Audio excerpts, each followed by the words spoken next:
Cái cây nữa anh khóc nghe gái lắm ôi sao muốn thằng ơi sao muốn thằng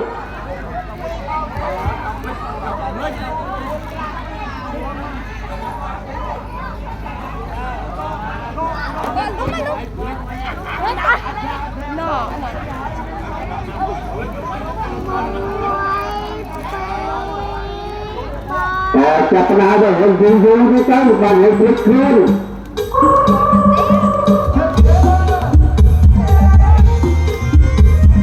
nó đi ra hơn nữa không biết nè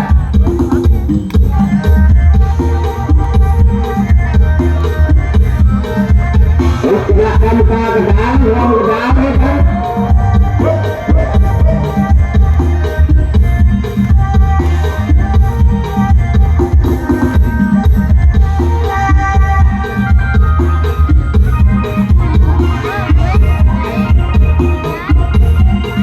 bukan bukan semua macam bersama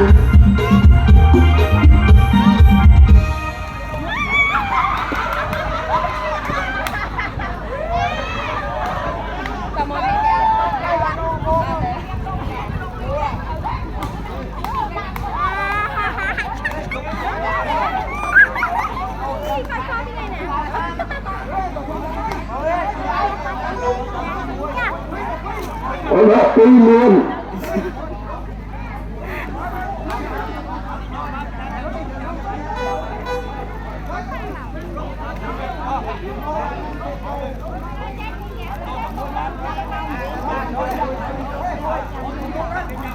memang dia jual chung kerong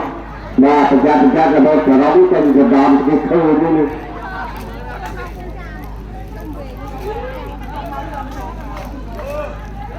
Việt Nam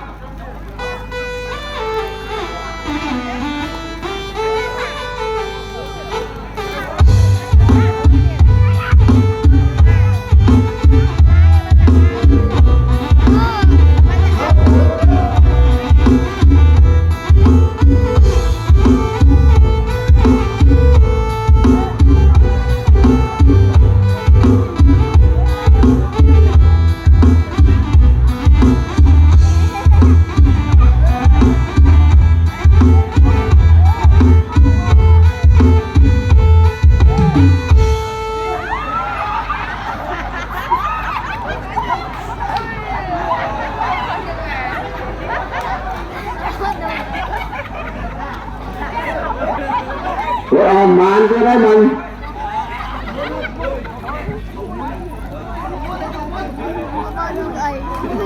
nghiệt và bố thông bình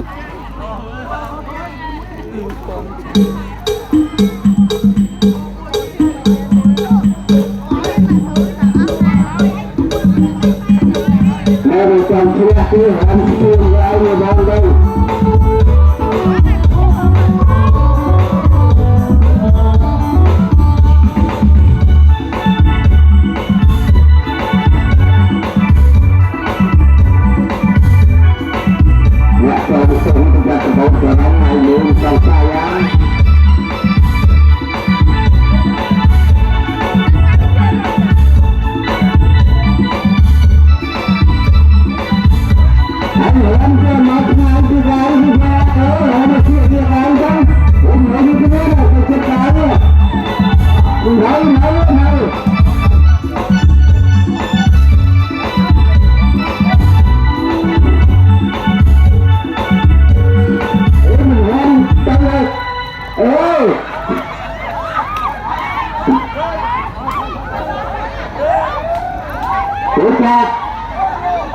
là mùa như cái mùa tân cưới hơi chơi lắm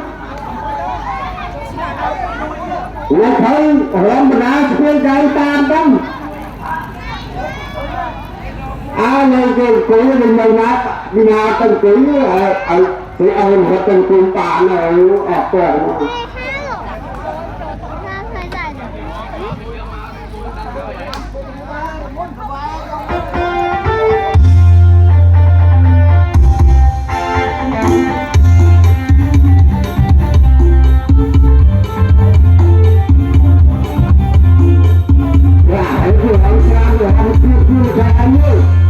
Việt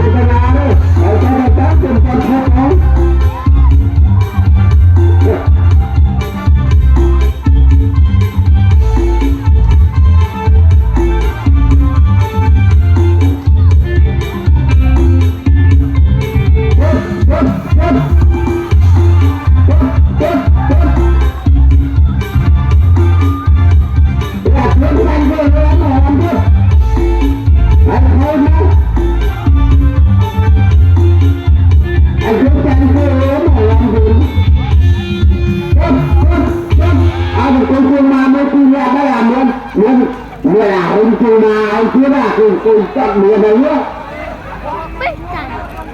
dân kalian nggak mau pikir lu macam siapa boleh nak betul mau pikir dia aku nak mau makan nanti kamu macam gimana kalau tu mau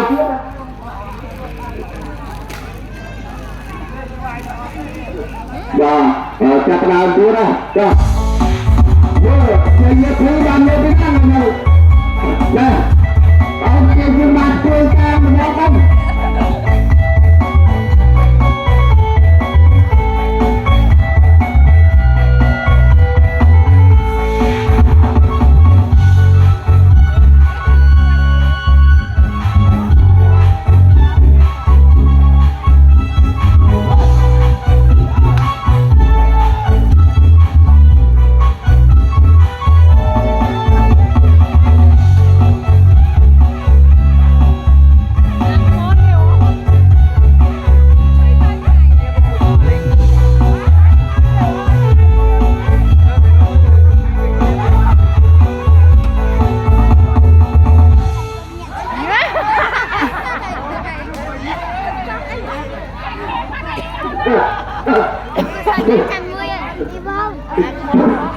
Dia pandai baca ya.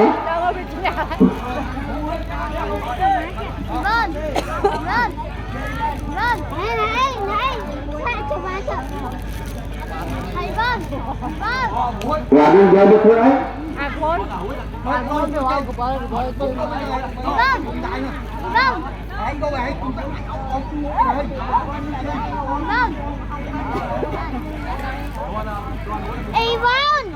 Yvonne, lấy hai rồi.